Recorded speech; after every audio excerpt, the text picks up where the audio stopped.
So good evening, ladies and gentlemen, and welcome to Next Gen Warriors. It's yet another wonderful Saturday evening that you join us through your favorite TV station, Elevate TV, where we are advancing kingdom lifestyle. Coming to you right now is Next Gen Warriors, a program for young people by young people that is fashioned to help the young people realize their visions, their dreams, their ambitions, and objectives in life. But all this we do by aligning them to the ways of the cross. That is why at Elevate TV, we are advancing kingdom lifestyle. So today we have a young man in studio and we want to talk about dreams. Yes, you heard it right, dreams. What motivates dreams? By all standards, he's a young man, but he's written a book. He's been giving speeches across the nation. He's been meeting governors, members of parliament, ministers, and everybody is calling him just to hear his story. So today we just want to hear about his story, the dream of a young man from Africa, specifically from the western part of Kenya. In studio, Bennyhinn Walubengo. Pleasure. How are you? I'm very fine. Wow. Last time you were here, there was a crowd. Today you're alone. Yes. How do you feel? Well, it feels there's always that part in life where you do something as a team, but then when you find yourself alone, that means that you're also making a step ahead. So I feel like I'm making a step ahead. This is a new level and it demands a new capacity. Wow. Yes. Unajua kizungu imeanza kuwa mzito na ndio tumeanza. I'm worried, but I hope I'll catch up. Yes, sir. Now, the dream. Yes. I've seen everywhere on social media the dream. A young man with a dream. What is this dream all about? Let me first start with the reason why I wrote this book. The book is called Sprout. The tagline is called The Journey of a Dreamer. It's been published by Profalme. And as I sat down to write this book, I asked myself, why was I born? Why am I here? Why am I a child of God? There are so many questions that I've been asking myself. Why was I called Bennyhinn? Because I was born on the same day he was coming. Why do I want to be president? So the whys were so many. And a dream does not just begin from anywhere. It does not just start from an atmosphere. A dream is born from something. But there are 5 places where a dream is born. A dream can be born out of a background. A dream can be born out of a circumstance. A dream can be born out of sacrifice. A dream can be born out of pain. And a dream can be born out of vision. Those are the 5 places a dream is born. So there are those who a dream is born out of pain, out of vision, out of circumstances, out of background. It's in different places. For me, my dream was formed out of, number 1, the pain. I realized that I'm very outspoken, but this thing was not taken so well in different places in schools. You're a young man, you've read a lot of literature, you've read a lot of books. In class, you're asking questions, and sometimes it looked as if it's intimidation to people above me. So instead of it being appreciated and being mentored, I ended up now being attacked, being labeled. This boy is an insider. So learning in so many schools, 7 schools.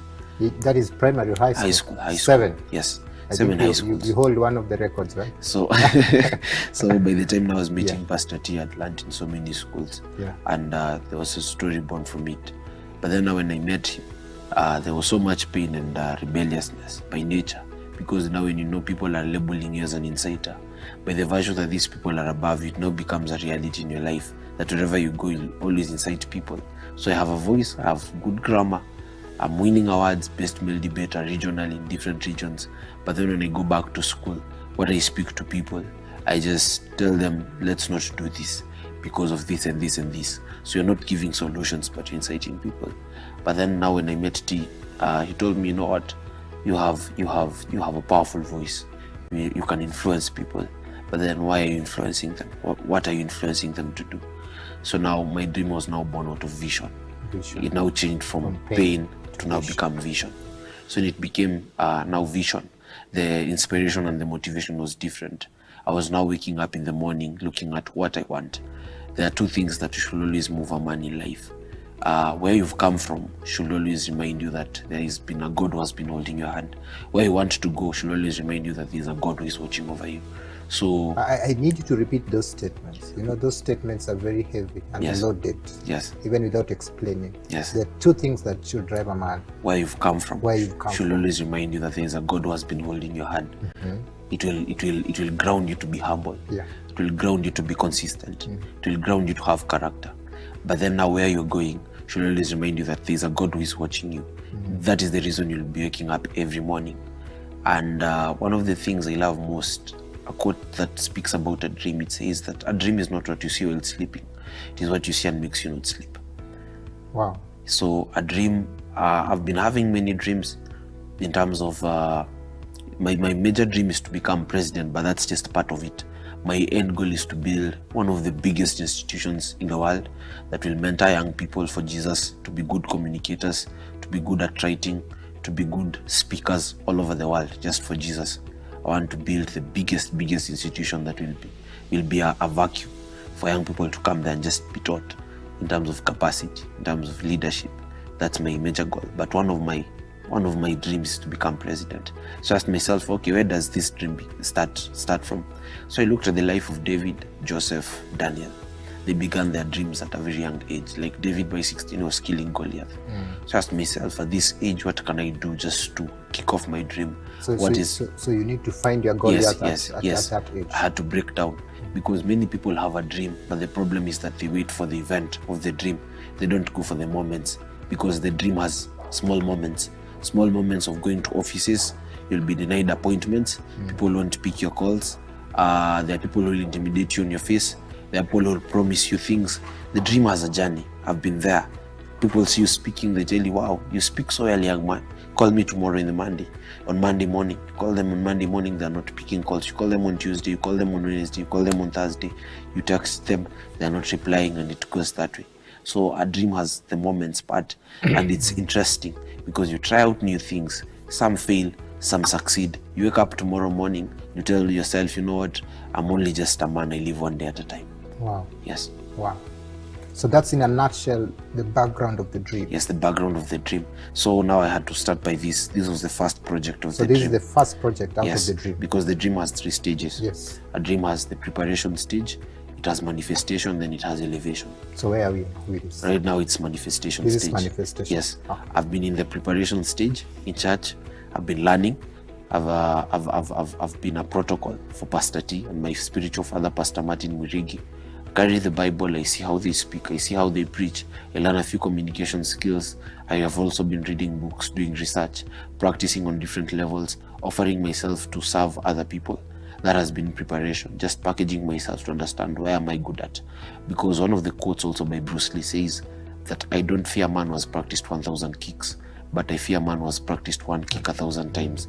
So I've just been preparing and perfecting. Because when the king, the book of Proverbs 18:16 says that, and the gift of a man shall make room for him before kings. But when you go before a king seeks perfection, not preparation. You can't show up before a king to prepare. You show before a king when you've perfected a gift. So I've been perfecting my gift. That's why I've not been before kings before.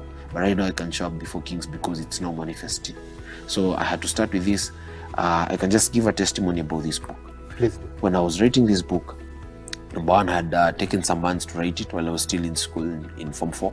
I would write it most of the times in the evenings. I would find some time and just separate myself from crowds and write it. But when I came back home and typed it, the laptop was stolen. The next day I was taking it to the publisher. So I had to sit down again and write it within 5 days. So within 5 days I wrote the book because it was in my head and it was in my spirit. And then now, after writing it, the book needed about 80,000 so that it could be published. I'm just from high school, I don't have any money, but I know what I want. So I took it to the publisher and I told him, go ahead with the plans. And by faith, I moved on with that. So I remember I had a meeting with one of my mentors. And she asked me, she's called Joy Kirin. She asked me, now, Bennyhinn, you've already prepared everything. Have you found a venue for the place? I had already approached 14 hotels for the venue. And some of them had told me, you know what, if you don't have money, we can't give you this. I told them, you know what, I'm just a young man, give me a venue, you can buy snacks. I'll try and make an effort. And I told her, I finally found a venue, I found Clarion Hotel. Do you have an MC? Yes, I have an MC. I had everything planned, because I understand that when it comes to a dream, your work is to prepare, God's work is to provide. That's why Abraham was told by Isaac, God shall provide, but they had presented themselves already in the mountain. Many people have dreams, but they don't present themselves at the mountain. So I'd already presented myself. I had the idea. I knew how the program will run, how many people, what will be served, the date of the event. And I don't have any cash, but I've just prepared everything. Because when you meet someone, they say that success is when opportunity meets a prepared person. So now I met this lady who is my mentor. She asked me, so how do you think I can help? By faith, I gave her the budget, told her this is the budget. You look at it where God will convict you, see what you can do. She sorted out everything. Wow. She sorted out in terms of publishing. My parents also came in, a few savings. That same week I texted someone to invite them for my event, and the person is a speaker. He's called Kariuki Kamau. He told me, come and speak here. You'll speak for 30 minutes. So I went there and spoke for 30 minutes, and the guy told me, I'll be paying you 10,000 per session. So do 5 sessions. So that's how I generated 50K also. Wow. To push it for the venue and everything. So I think from these lessons, right now I'm already working on a book called Maximizing Opportunities, and another one called The Sprout of Speech. So a dream is something concrete, but it needs someone who is prepared. Wow. Yes. What a testimony. I don't know what you've been doing with your dream, but people are manifesting. But please don't manifest before you prepare, because if this opportunity meets you and you're not prepared, then whatever you manifest might be off. But don't you worry, there's always a process, and as long as you choose to go through the process, you will come out refined. Now tell me the details of this book in just like a few minutes, because my director is telling me I have like 5 minutes or so to go before we go on a break and pay the bills, you know. Yes.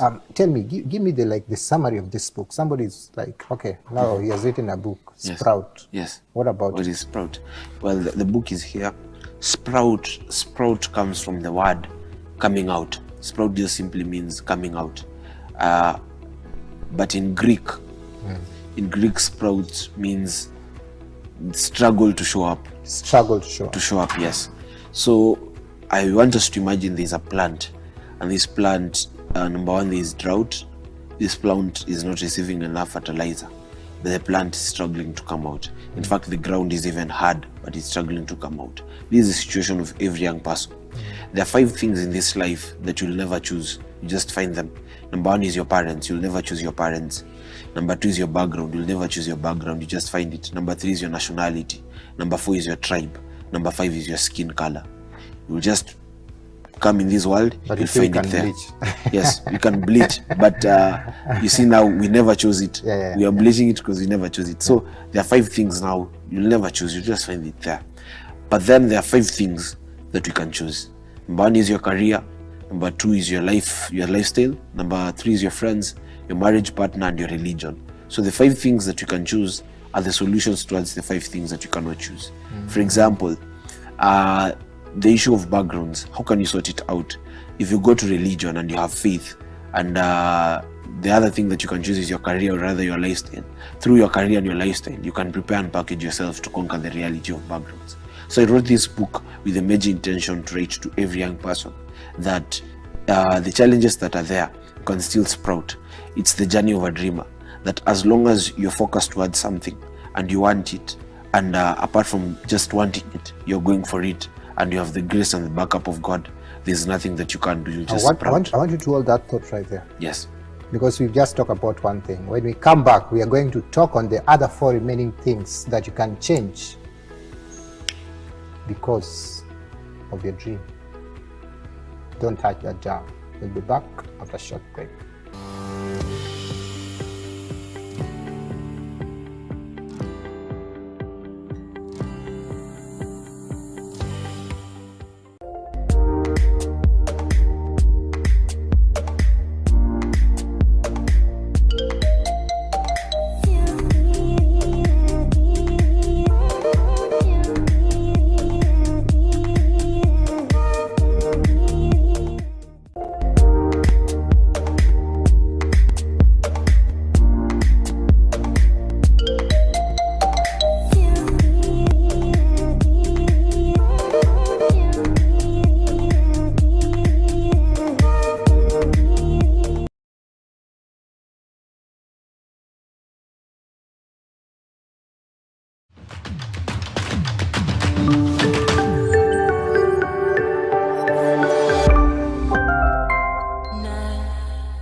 entertainment, I have the enemy in sight.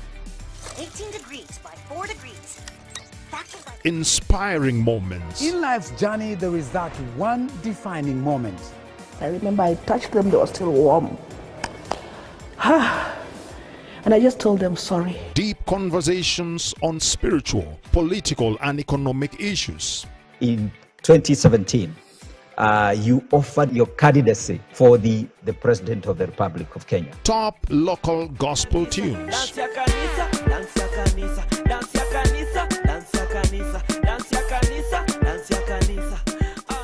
youthful, engaging conversations, Person who won me over to Christ before I came to know he was a pastor. Yeah. We already clicked, we already developed a very strong rapport. powerful live church services. God was in the business of restoring apostles to the body of Christ.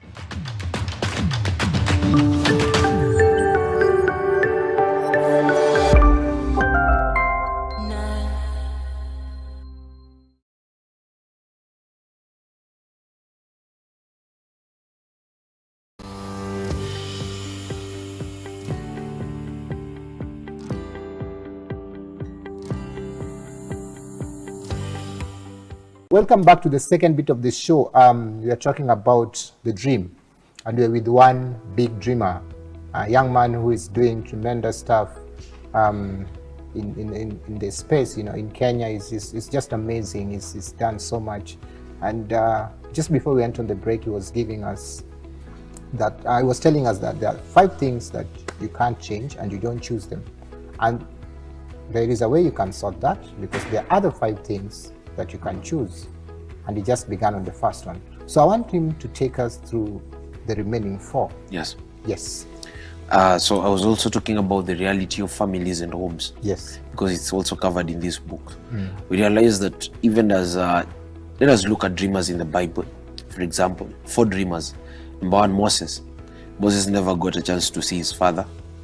Moses was raised in the palace. The mother is the one who raised him, but the mother was raising him as a maid. And you see, Moses was also a dreamer, because there was a dream for him to deliver the people of Israel. But he was born and never saw the parents. It was not his wish. A decree was released. Let us look at Joseph. Joseph was not raised by the mom. The mom died after he was born. So he was raised by the father, of which the brothers hated him. Let us look at who else? Daniel. Daniel was taken as a slave, so he was not raised by the parents. So you realize these are people who are dreamers in the Bible, but then they wanted to break forth. But you see, there were no surroundings of parents around them. But how did they end up succeeding? They succeeded, 1, because they had something to offer the world. When you have solutions to offer the world, solutions always keep you alive. The fact that you have a solution that you can offer the world, God has a reason of making sure that He watches over you day and night. 2 days ago, I saw something on TV interesting. A child was born and the mother was mad. The mother is a mad woman in the market, and the mother used to eat things from the dustbins, but the child survived throughout 9 months. The mother was raped to get that pregnant. She's a mad woman. Now, this child, and you see, she was not born in hospital. So the probabilities of this child carrying a bigger dream are there. The fact that she can survive all these conditions, and we know that there are children who are kept in good mansions, good houses, but they end up dying in hospitals because of small things, even like a cold. But the fact that this child was exposed to all these risks, poor food, poor conditions around her, but she was still able to come out of her mother's womb, that child will definitely survive. Why? Because the conditions around, they say that when an egg breaks from inside, life begins. When it breaks from outside, life dies. The probabilities of someone holding a dream means that they break from inside. Daniel broke from inside. That's why he used to pray most of the time. Joseph broke from inside. That's why he understood even when he approached Potiphar. He told Potiphar, I have a dream I need to live. You have a dream that you want me to interpret. This was a man who had broken from inside. So here I give some of the solutions, like lifestyle. Lifestyle as a young person, who are you hanging around with? Where are you? So like, wherever you are will determine whether you will survive some of the things, like the reality of families and homes. For example, you can have a tough family, a tough home where parents are fighting, parents are not there, there's a lot of poverty, but you can also come in church and hide yourself in the presence of God. God will keep you despite all these conditions. So lifestyle sorts out the realities of families and homes. Nationality. In Kenya, there is 85% unemployment rates. Every year, 350,000 people are graduating, of which we are not assured of the job market. Yesterday on Citizen TV, we saw that a huge number of graduates are now doing online writing. So it should worry us that education now is no longer a bigger solution as it was in the past. So what else can a young person do that is apart from education that you have? What else can you really do to be able to maneuver and sprout? Let us look at David. Was David really educated? Yes, he was. Because in the Bible, when the king was asking for David, they said that he's an intellectual. So meaning he was smart in the things of life, the things of leadership. But there's something else they said. They said that he's good at playing the harp. He's perfect at it. So that means that David had something else to offer outside the education that he had. So now, what are young people doing so that they can have something else to offer outside what everyone else is having? Because right now, about Kenya are approaching a place of literacy where many people are educated. So when you show up, for example, in an interview and in a place where people have many CVs, what else do you have other than your CV? Yes. So allow me to interject. So what you're saying is you need to develop another set of skill. Yes. Apart from just the papers. Yes, exactly. And now that side of skill means that you need to have a definite lifestyle. A lifestyle that is separated, a lifestyle that you know what you really want, that is so focused. And also I've said something else that you can choose is friends. Who are your friends? I have very few friends, I'll tell you that for a fact. I don't have so many friends. Because at some point now in high school, when I discovered that I have this gift, I had to very, very carefully and intentionally choose who are my friends. You need 4 types of friends as a young person. Number 1, you need friends who can mention you in a room of opportunities. These are the people who will keep you going and winning. So they call your name in the book. Yes, exactly. Number 2, you need friends who learn from you. These are the people who will give you the pressure to always learn every day. Number 3, you need friends who will offer you love. Because as you move around, you always need to retreat because you're a human being. There's a boy in me. There's a man who people can see, but there's a boy in me. There's that boy who just wants to sit down, to kule smoky pasua, to joke and all that. Just have an easy life. So you need friends who can offer you love, who can offer you support, who can tell you, yes, you're going. Then you need friends who can criticize you, positive criticism. You don't need friends who clap for you every day. So as a young person, you see, these people are few in this world. So I've been intentionally choosing friends who are people who I can look up to, friends who can sit down and compare notes. You see, you're doing this, you're doing that, you're doing that. Okay, so let's keep on doing.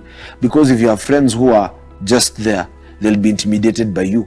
So definitely you'll have people who are envious around you. And they say that if you're not growing within your circle, that's not a circle, it's a cage. Wow. Are you in a cage or you're in a circle? Are you growing or you're just stagnating there? Well, you know, I don't. I hope you're growing, because what we intend with this program is that you grow. And not just that you grow in the things of life, but you also grow spiritually. If you've been keen, we've mentioned so many scriptures in this conversation. And why are we mentioning scriptures? Just to align your ways to the ways of God. Because without God, even if you have all this set of skills you're talking about, you might not go far. In fact, it's a definite, you will not go far. Now, I think we're done with the book. Yes.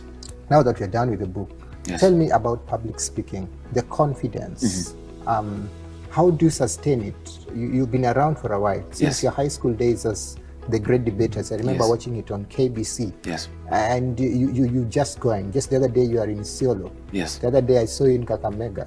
You're going with this public speaking. Yes.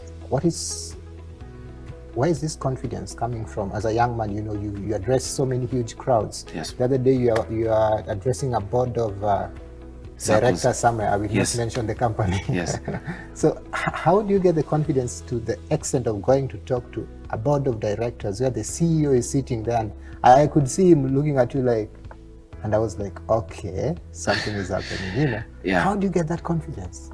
Well, I'll just quote from first paragraph of the book I'm writing, Sprout of Speech.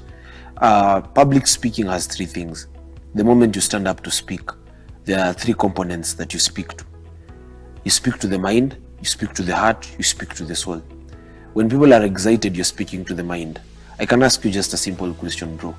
Do you remember any joke, like by Chipukizi or by YY, that he gave 5 years ago? You can't. Maybe you can tell us. Do you remember any joke? I'm not sure. Because when a comedian speaks, you are excited, you laugh. It's something for a minute that fades away. Okay? But tell me one thing you remember that Apostle Juma has ever preached. So many things. Yes.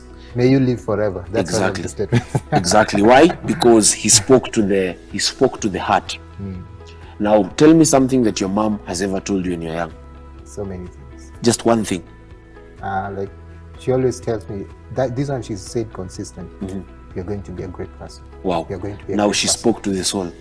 So anytime you stand up to speak, you're speaking to three things: to the mind, to the heart, and to the soul. When you speak to the mind, people are excited.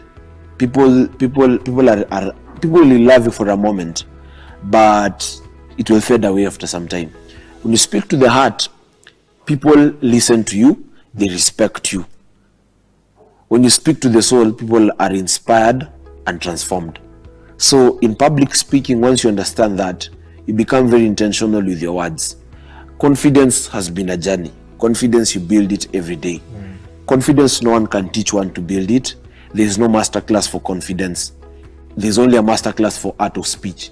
But for confidence, it's very intentional. I have been building it slowly by slowly. Others say for me it's a gift. Others say you are talented, your confidence is extraordinary. But for me, I know it's something I've been building for a while. But confidence is built from the inside. You can't speak to people before you speak to yourself. If you in yourself, you can't listen to yourself, then other people can't listen to you. Then now, after me listening to myself, what do? I package it with art of speech. I package it with preparation.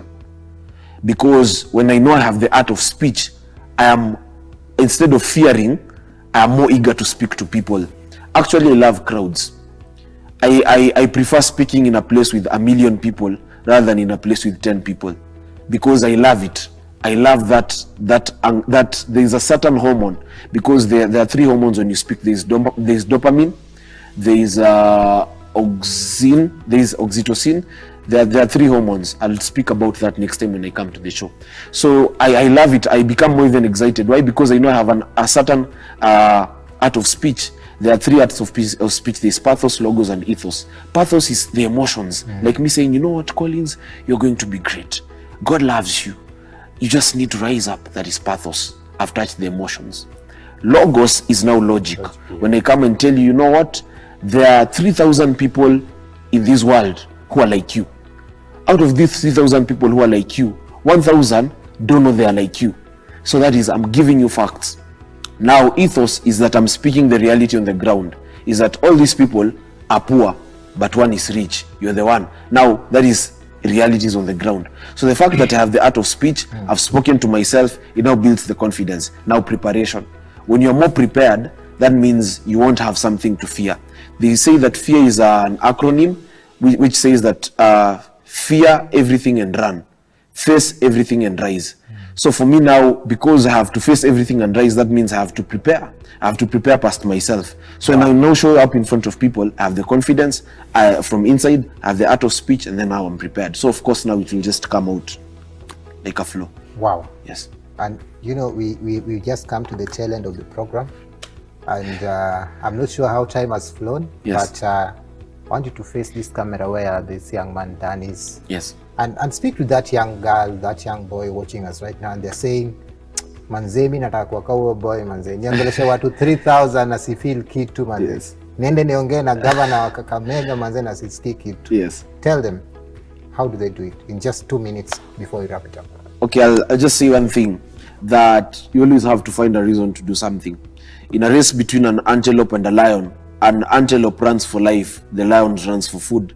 So of course, their battles are totally different. How one will run is totally different. So you must find a reason and you must attach it towards why you're doing it. If you're doing something to earn money, definitely you lose the momentum. If you're doing something to earn attention, you lose the momentum, because people won't give you attention unless you have something to deliver.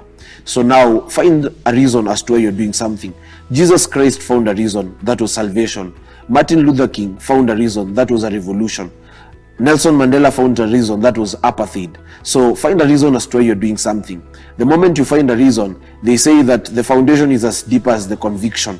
If you find a conviction to why you're doing something, definitely you'll do it with passion. So find a conviction, it will give you passion, you'll go now to your vision. Wow. Finally, how do you get this book? The book is Kenya is 500 shillings because I want young people to read it. Yes. You can, I'll give my office number. This one is the number that we have in our foundation. Yes, please leave it in the next 30 seconds before we call it. 07 78 700 623. 07 78 700 623. I'm also having my social media handles on Facebook, Bennyhinn Wellamond, on Instagram at Influential, on YouTube, Voice of Benny Bengo. Thank you. Thank you so much. I don't want to add nothing. We end it there for today. See you again next week, same channel, same time. God bless you. It's been nice having you on board.